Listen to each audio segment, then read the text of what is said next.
I'm so glad that you were able to find time to join us today. This is a busy season, we know, with graduations and folks looking forward to some summer break. So it's great to know how many of you really are interested in this topic, and thank you for carving out this time. Wanted to just let everybody know that while we call this the Leader College webinar, which it is, and we have one every month about this time of the month, we have opened this particular webinar up to our whole network because we know the topic is of interest to colleges that are not yet leader colleges as well as those who are. So just so you know, we've got a nice mix of Achieving the Dream colleges on the line today. Before we go too far down the agenda, however, I really wanted to just express our concern and our empathy for our colleagues in Oklahoma. We can only begin to imagine what's going on with the adjustments that the colleges, the faculty, the students are having to make because of the weather and the tornadoes and so forth that you've been enduring. And we really want anybody from Oklahoma who's on this line to know that we've been thinking greatly about you and hope that things are beginning to get pieced back together in your lives. So we're with you, and we are sorry about the losses that you're experiencing. On the call today, we have several Achieving the Dream staff who are supporting this webinar. So if we could advance the screen and see our pictures. Excuse me. Are we having trouble, Meredith, advancing the screen? So it's a brief delay, but you should see it now. Okay, thanks. That's the magic we needed. So Meredith's voice has already been heard. You've heard mine. Leslie Lass is with us today, and Alyssa Schildnick is also with us today. You know, we didn't put Kennard Shirley's picture up here, and I want to give a shout-out to Kennard because he's the behind-the-scenes guy that's making the technology work for us today. And this is probably the last Leader College webinar he's going to support because Kennard has made a decision to move to upstate New York, and we want to wish Kennard the very best in his new adventures and thank him so much for all the support he's provided for these webinars and everything else he's done at Achieving the Dream. Thank you so much, Kennard. Let's take a look at today's agenda very briefly.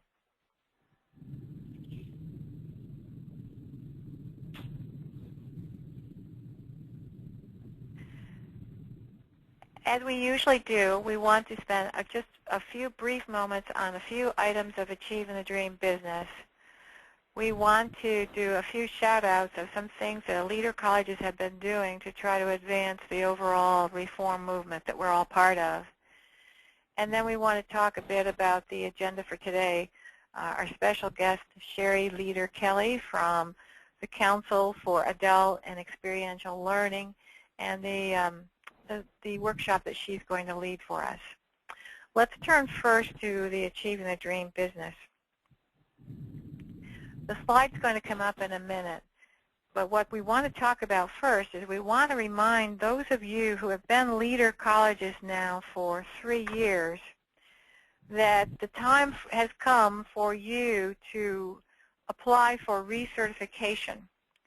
You should be aware that the leader college status you've earned is good for a 3-year period, and then after that time we ask that you reapply so that we can once again look at the kinds of work you've been doing, assess the extent to which progress continues to be made, and there are some additional requirements when you go through recertification.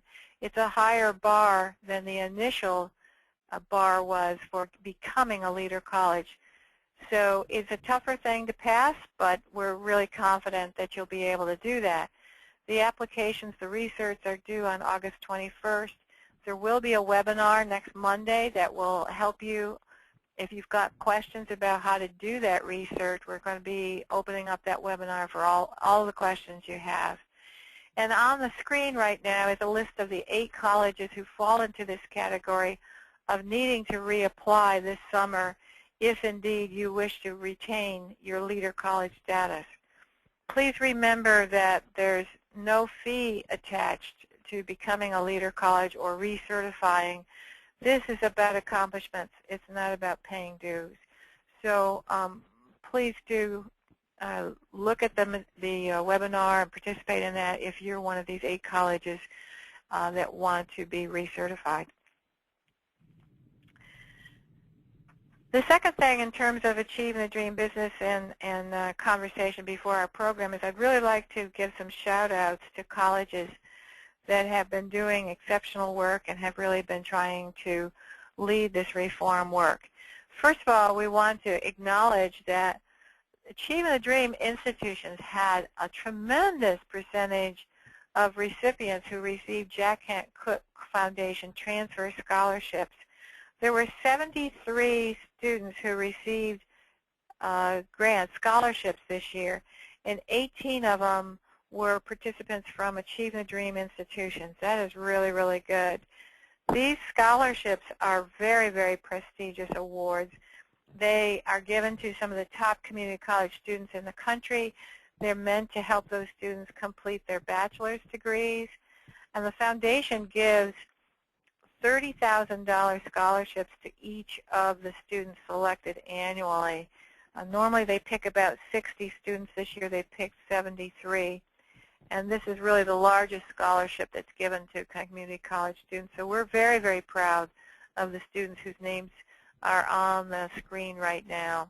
And I want to congratulate them as well as the institutions that sponsored their application. Second shout out today, we'd like to acknowledge the work that went into presenting at the 2013 NISOD conference. There was, on previous calls, we've been talking about the various leader colleges who volunteered to put these sessions together, and we also encouraged all of you who were going to go to NISOD to stop in. So we want to really give a special thank you to the institutions and the people who were there and who did do special workshops. Some of you were there because you have Press for Completion grants. Some of you were there because you were part of the Texas Peer Coaching Initiative. And some of you were there to do a special introductory session to Achieving the Dream. And some of those people who were there include Richard Lizotti, I'm probably butchering your name, Richard, from Northern Essex Community College, and I apologize for mispronouncing. Linda Villanueva from Brazosport College, Warren Yarborough from Orangeburg Calhoun Technical College, and Pressy Schroyer from Northampton Community College were all part of the Press for Completion team. The peer coaching team included William Raffetto from San Jac College, Paula Talley from Temple College, and Martha Ellis, who is an Achieving the Dream leadership coach. And then on the introductory to Achieving the Dream session, there were representatives there from Houston Community College, Maria Strauss, from Tyler, Tam Clark, and from Southwest Texas Junior College, Dick Whipple. So thanks again to all of you who made those sessions so positive and so strong and represented our network so positively. With that, I want to turn the attention to our main presentation today and give you a chance to hear from Dr. Sherry Leader Kelly. Sherry is Vice President of Learning Counts, which is a part of the Council for Adult and Experiential Learning. Sherry is going to talk to us today about the work that CAEL has been doing to help community colleges provide credit to students for prior learning experiences. CAEL has been doing this for a long, long time, and maybe some of your institutions have had this ability to award credit for previous learning. But in general, this has been a very small operation on a lot of community college campuses in the past. Relatively few students have taken advantage of this. But now with the increased attention to the completion agenda and the keen interest in looking at alternative ways of helping students speed to credentials, this has really become a much more popular and noticed strategy for helping to give students credit that they so well deserve because they've already mastered certain competencies that could contribute towards a credential. So we're very, very pleased that Sherry was willing to be with us today and is able to talk more about some of the work she's doing. There's also some of you on the line from colleges who have some experience working on the prior learning assessment, and we're anxious to have your input as well.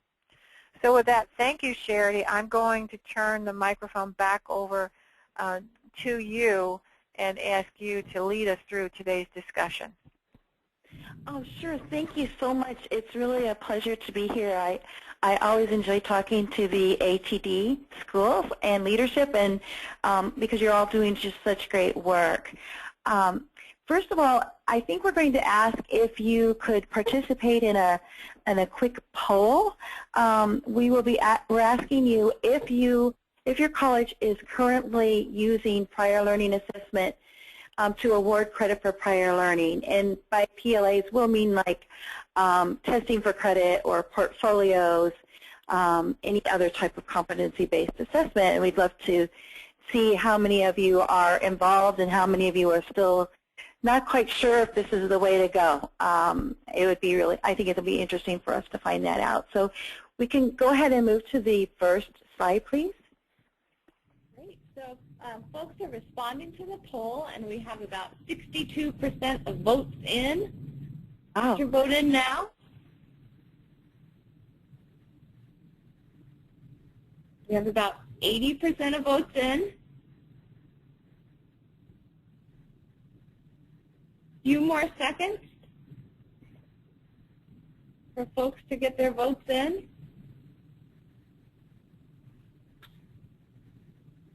And what we're seeing is that about 62% of colleges are using prior learning assessments, 5% are not, 25% of colleges considering using prior learning assessments, and 10% are not sure. Oh, great. That's really helpful. Thank you so much, everybody. It's really interesting to see how PLA, we're saying that we may actually be cool right now, where we've always been kind of a fringe kind of movement, but now with all of the things that are happening, as Carol said, more and more folks are looking at prior learning assessment. So briefly, for what I'll be talking about today is the actual definition of PLA, a little bit about the compelling research that has been done by CAEL that has led to the renewed interest in prior learning assessment as an important degree completion or credential completion strategy, the principles of quality, and a couple of choices for how you might be able to scale PLA at your institutions, make it maybe a little bit easier for wider adoption on campus. And then I'll talk briefly about learningcounts.org and give you some general data on portfolio credits awarded. So we can go ahead and move to the next slide. But basically, prior learning assessment is defined as the process for evaluating knowledge and skills that are attained outside of the college classroom. So that could be any place from work to volunteer experience, or open educational resources, which is really a growing movement here nationally. Or it could be from military training that's been evaluated by the, oh, I'm sorry? Oh, I thought I heard something. I'm so sorry. By the American Council on Education, or training evaluated by ACE or NCCERS for corporate training. Actually, in talking about what's old is new again, prior learning assessment, whether you call it PLA or credit for prior learning or recognition of prior learning, any of those different acronyms has been around for a little over 39 years. CAEL actually began as an experiment that came out of the ETS, the Educational Testing Service. They had been doing research around, is it possible to demonstrate learning through portfolio, and then that project moved to CAEL, and ever since then CAEL has been working on improving adoption of PLA, demonstrating its effectiveness, and training faculty about PLA. So we know that PLA helps students to complete sooner, faster, and students tend to persist longer when they receive recognition for the learning that they bring to the table. It is an important degree completion strategy. We're working with a number of states on implementing statewide PLA strategies. I know that it is a concern for community colleges around whether the PLA credits will indeed transfer to a four-year institution, and we are continuing to do work in this area as well, most recently with a victory, I call it a victory in Tennessee, where the four-year institutions are agreeing to accept PLA credits from the community colleges on their transfer pathways and for all CLEP tests, even if the four-year school has a higher cut score. All of the community colleges in Tennessee are having an 85, the recommended cut score for CLEP. So I think that is a huge victory, and we're hoping to see more trends like that nationally. And of course, CAEL is the one who has initiated and established the academic quality principles that are recognized by the regional accrediting bodies. So if we can move to the next slide, one of the things that's making PLA a little bit easier on all of us is the technology. And just to go briefly over, I'm just going to back up just a second and go to the research here. This is what I was talking about. The students tend to persist. They also tend to graduate at twice the rate when they have some PLA credits on their transcripts. And this is at the associate degree level. So we looked at over 62,000 student records from 48 colleges and universities over a 7-year period. And these bar graphs show that we divided those records into two pools. The left-hand side are all of the students who did not have any prior learning assessment credits on their transcripts. The right-hand side are those that did. And for PLA credit, we defined it as any PLA credit. So it could be an AP course, it could be CLEP, it could be portfolio. And you'll see that over the 7-year period, those that did not have PLA credits, 6% of those students graduated with their associate degrees. Whereas the students who had prior learning assessment credits, 13% graduated. So that's twice the rate. And the one thing that's really important to point out is that the PLA benefits are equal across all of the differences among our student bodies, whether it's diversity, whether it's a student who is on financial aid or not on financial aid, or if they're at a 2-year school, 4-year school, private school, a public school, a for-profit school. It doesn't matter. The benefits are all equal. And that's rarely can you find something that is that across the board beneficial to students. So we can move to the next slide, please.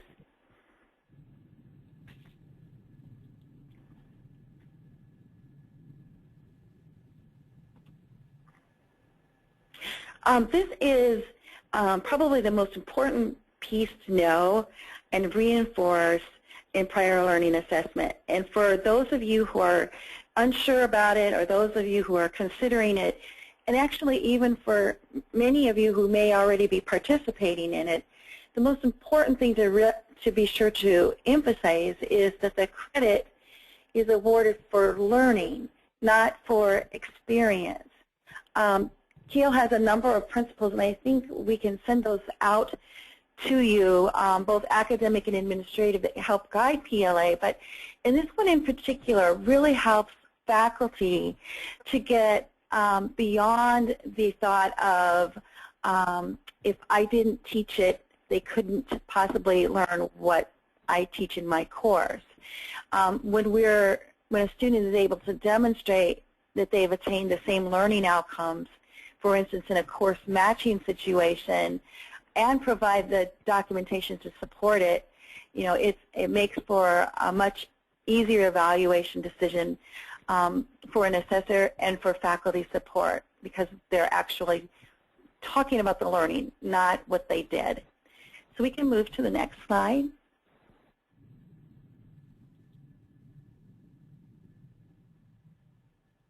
And while the slide is moving, there are a number of ways that, here, I'll go ahead and go through these next few principles. And I think you'll be able to get a copy of this presentation, so I'm not going to read them to you. But basically, we're emphasizing that making a determination on prior learning really is the purview of experts, which are our faculty and subject matter experts. So it's really important that the assessment not be done by an administrator or a PLA office, but by, you know, a faculty member in the discipline. And we're ready to move forward.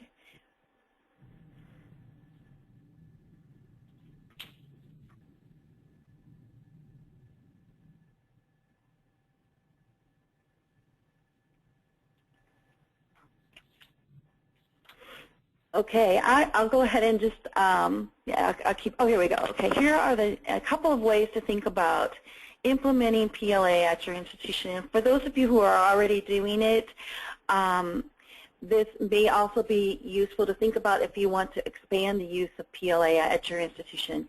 There are really two models, and CAEL helps with both models. One is the do-it-yourself model, and what we emphasize with that is, and actually we do with the other one as well, but is to really begin with a task force that has good representation across faculty disciplines, and pick faculty who both are in favor of PLA and at least one or two who really are against it, because it really helps, you know, for everybody to learn and be on the same page at the same time. And we find that faculty who are the most resistant, when they become involved in it and see the actual way quality PLA is done, they actually end up being the best cheerleaders for prior learning assessment at an institution. It's important to, as well, to think about doing an, I would call it an inventory or a survey of your practices right now, and this also goes for both methods, because sometimes PLA policies and how it's being treated in a registrar's office could be 10 years old, 15 years old, and you may have legacy implementation there that it has fallen far behind where PLA is today. And just to give you a quick example, in working in Tennessee, there was actually one institution that was using old CLEP titles for the exams. So then when the scores would come in, somehow or another, they were aligned with an incorrect title and then awarded incorrect credit amount. So it's really a good idea to look at your policies and how those are being implemented in the registrar's office. It's good to review those, you know, every couple of years if at all possible. It's important to train faculty in assessment, especially for portfolios, because you want to have a common approach to assessing portfolios, help faculty understand that we're looking at demonstrating outcomes at a C grade or better. Sometimes there's a tendency for faculty to expect a portfolio to be at an A+ grade. So it's important for that to happen and to have a coordinator, and then to define how much it costs and train your staff to talk about it and market the service. The alternative is learningcounts.org, which is a program that I work for at CAEL. Learning Counts is the only national online prior learning assessment service without a vested interest in any particular college. We actually also, in implementing Learning Counts on campuses, suggest that there be a faculty committee that helps to make that decision. And the Learning Counts itself provides free training, and it is all done with assessors who actually come from the faculty who have been trained with the appropriate subject matter expertise. So if you go to learningcounts.org, you'll find a number of services there. First of all, I encourage you to use the free PLA College Credit Predictor. And this is a tool, it's a simple like click-through survey for students that helps them to be able to define where they have extensive and significant learning. And the tool also helps them to think about what they know in a different way.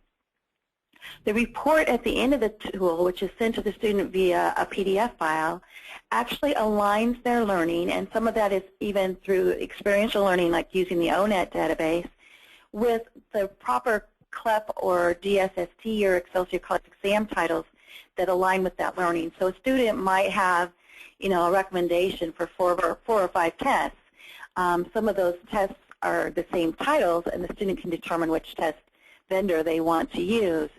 If the student is comfortable with writing and has experience that falls outside of the testing titles, then we would recommend a portfolio, and students learn how to do that at Learning Counts through a course.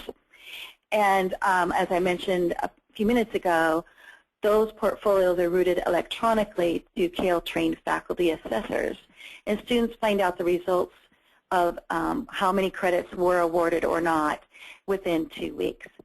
Now, these credits are transcribed on an NCCRS transcript, and for those of you who may not be familiar with NCCRS, it is the National College Credit Recommendation Service. And this is out of Albany, New York. They are actually housed in the New York State Education Building. They do the same thing as the American Council on Education. And we provide the transcripts to you so that they can be transcribed by your institution. So it's important to have an NCCRS policy. And we can move to the next slide, please.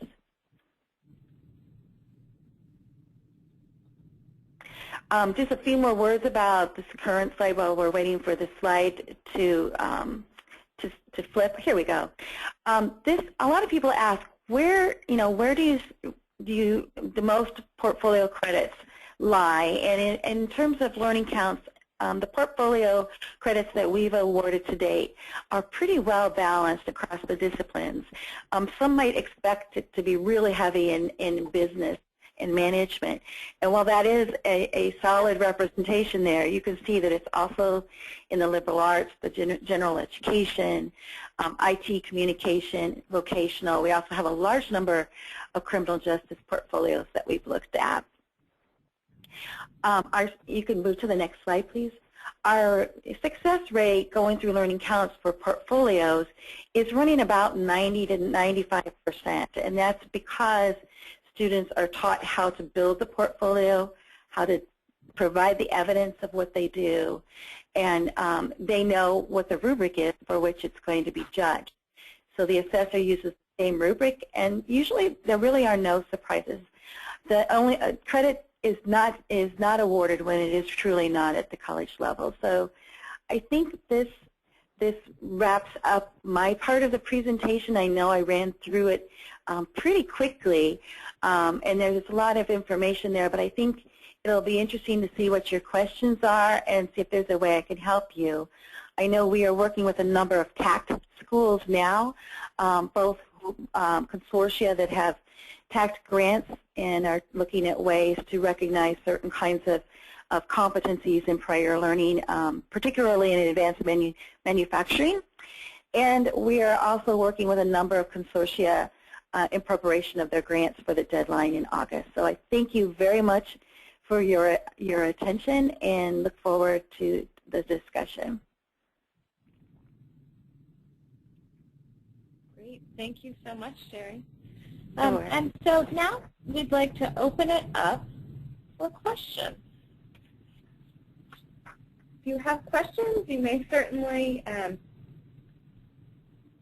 or comments, you may certainly raise your hand or ask a question through the questions bar, and I'll be able to read your question out loud. A question that we did receive over the last few minutes is if we will be able to record the session and send the audio and video out. So we will post this webinar, this recorded webinar, online over the next couple days. We do have a question. Mm-hmm. I'm sorry, I just said that's great. I'm sorry. Excellent. And we do have a question from Elizabeth Brown. And how many states have a policy in place? A statewide PLA policy? Right now, I am only aware of Tennessee, and we are doing the work in Pennsylvania for all the 14 state universities there. And so in working with the universities, that will, of course, dip into the community colleges as well. And we're working with them to help them in terms of recruiting more adult learners to those schools. Now, there are a number of other states. There's the Michigan Student Success Network, Colorado, Texas, Ohio, Illinois, Florida. There's a number of other states, those are the ones that come to mind, that are working on PLA and ensuring that more students have access to it. They haven't gotten to the level of detail yet that Tennessee has in terms of actually being able to gain agreement across systems, in terms of the PLA transferability. But everywhere that we're going, we're pushing very hard for that because we really believe that the students demonstrate the same level of competency and knowledge as a student who takes that course traditionally.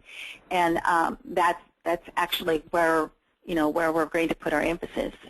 In addition, the transcripts that are coming out of Learning Counts now, by January, will also have detail regarding the academic outcomes that were achieved through the courses, as well as any competencies. So a registrar looking at the transcripts will also be able to, get that to a person or a faculty member to evaluate the transferability based on those outcomes, which we think will really help.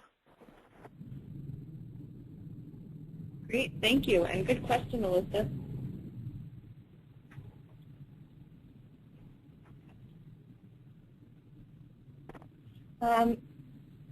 So another question is,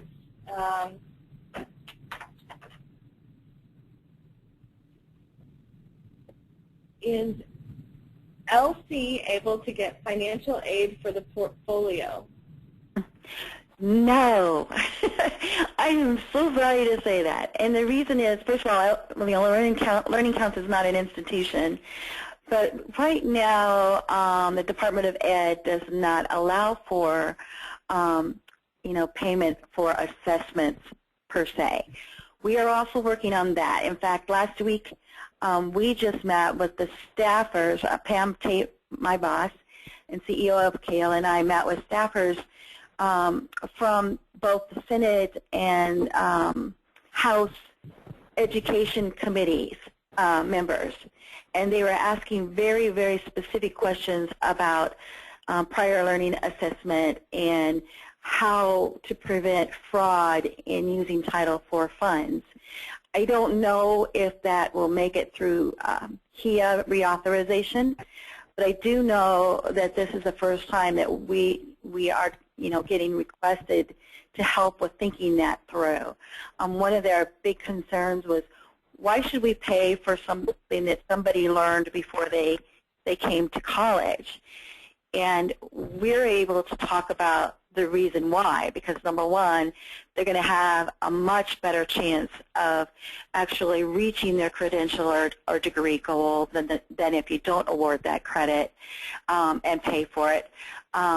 The other thing is that many adult learners would actually be better lifelong learners if that was an opportunity. And in terms of, possibility for fraud abuse, I mean, really, there's a lot of fraud happening in just courses. So I think we're seeing some movement there. We do have a package through Learning Counts that's called Partner Plus, where we bundle the assessment within the course. And then if the course becomes offered through you in a program of study, that assessment is part of that, and the student would not have to pay extra for that assessment piece. But right now, that's where we're at on the Title IV.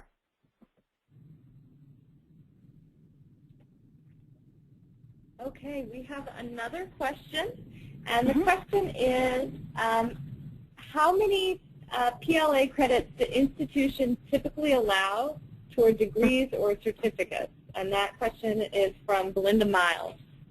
Oh, sure. That's a really good question.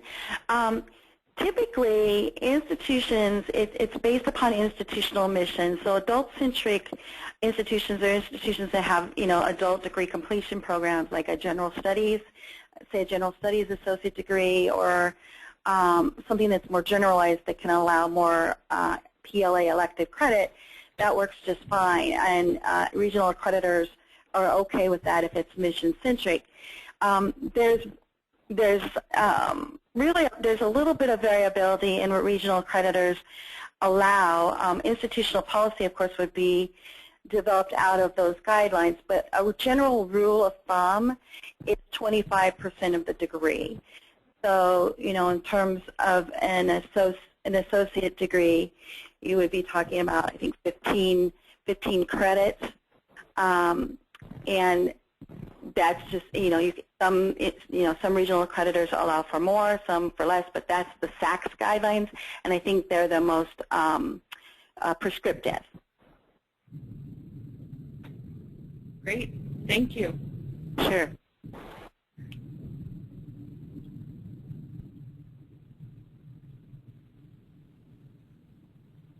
So at this time, we'll hold for a brief moment for any other questions.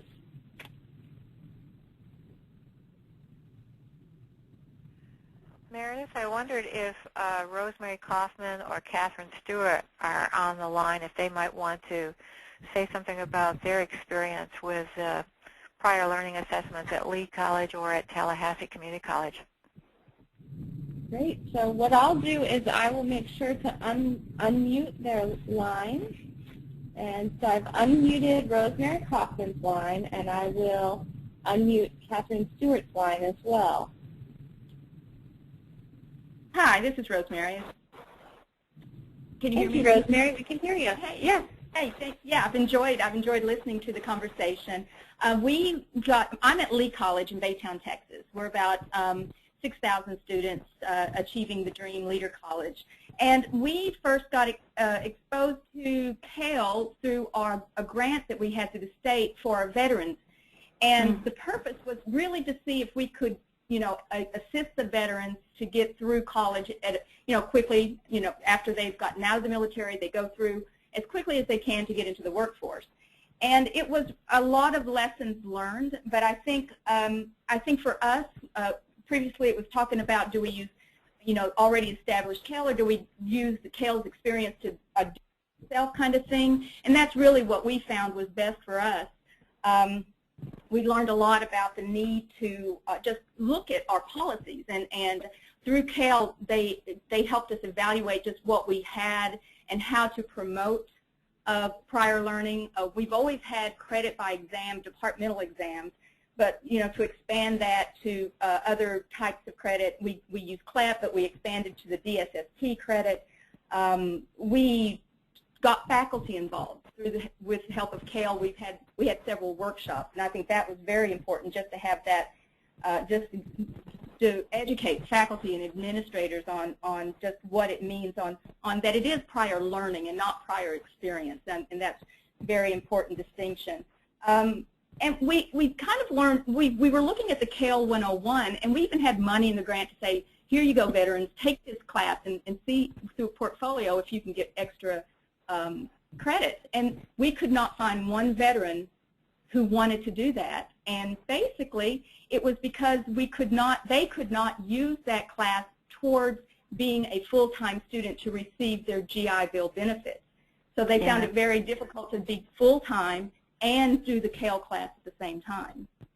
So that's when we kind of turned it around and said, well, what if we developed an English 1301 class, kind of a special topics, where we said they could sign up for this class, and it would be about developing a portfolio for the prior learning.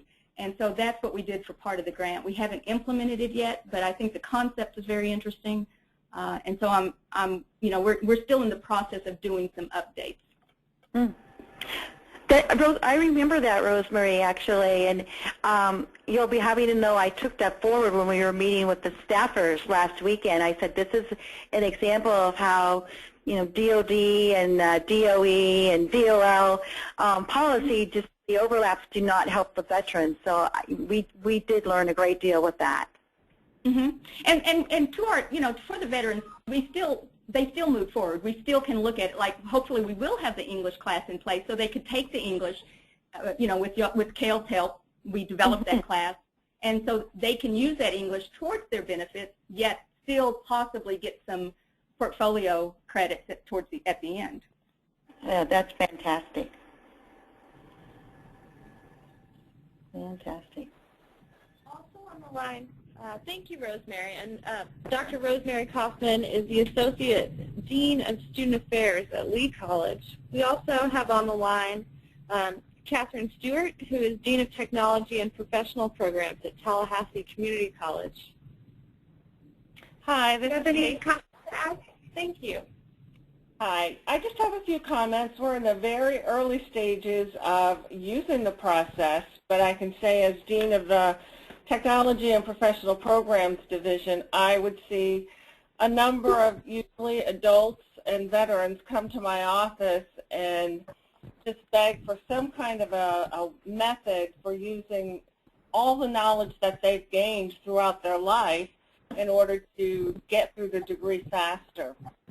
We do credit by exemption exams. We have all the standard things in place, but then we became real enamored with learningcounts.org, and we did actually apply for some grant money so that the students at this point in time can apply for grant money to go through the portfolio process.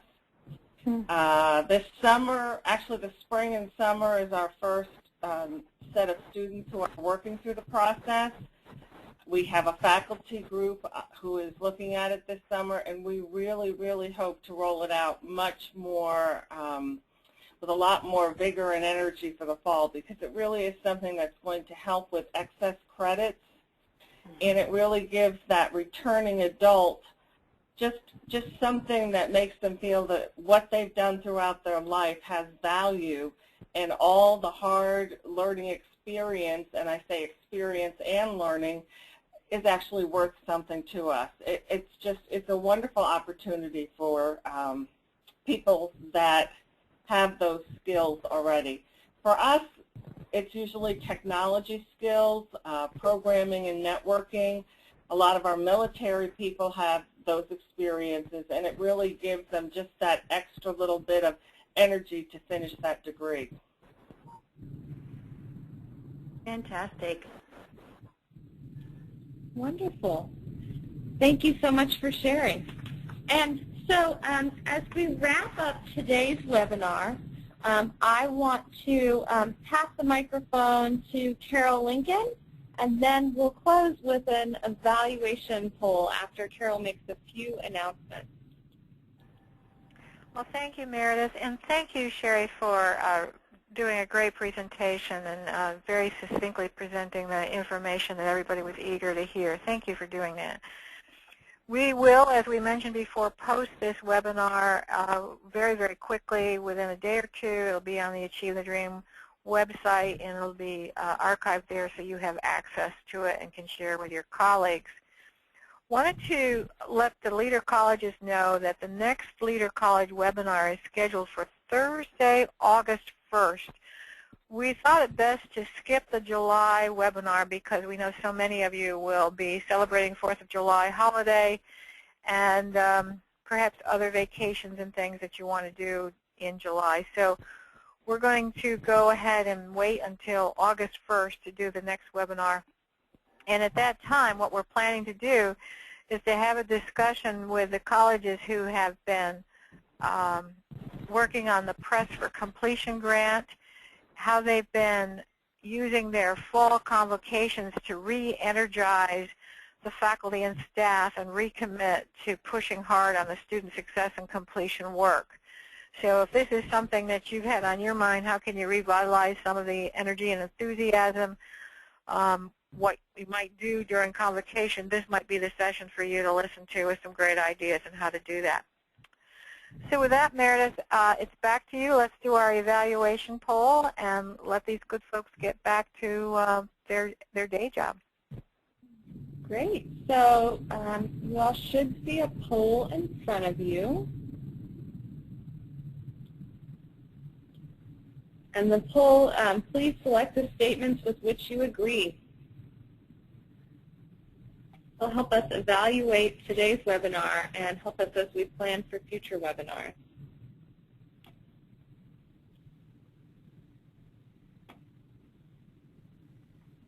We have about 57% of votes in. Almost 70.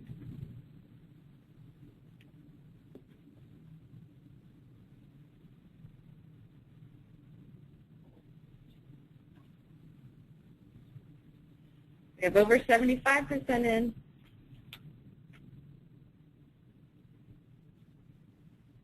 Up to 80. We're seeing that about 80% of you think that this call was useful and informative, with 80% of votes in as well.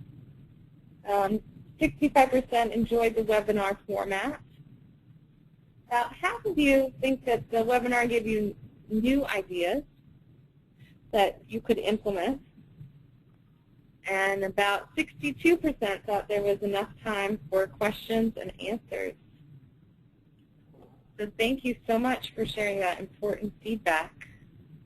And with this, we will close today's June Leader College webinar. Thank you so much for participating. Thank you, Meredith, and thank you, Sherry, again, and thank you to Rosemary and Catherine for your comments as well. Yes, thank you. Thank you all very much, and please feel free to email me if you have questions after the session is over. Thank you all very much. Bye-bye. Bye. Bye.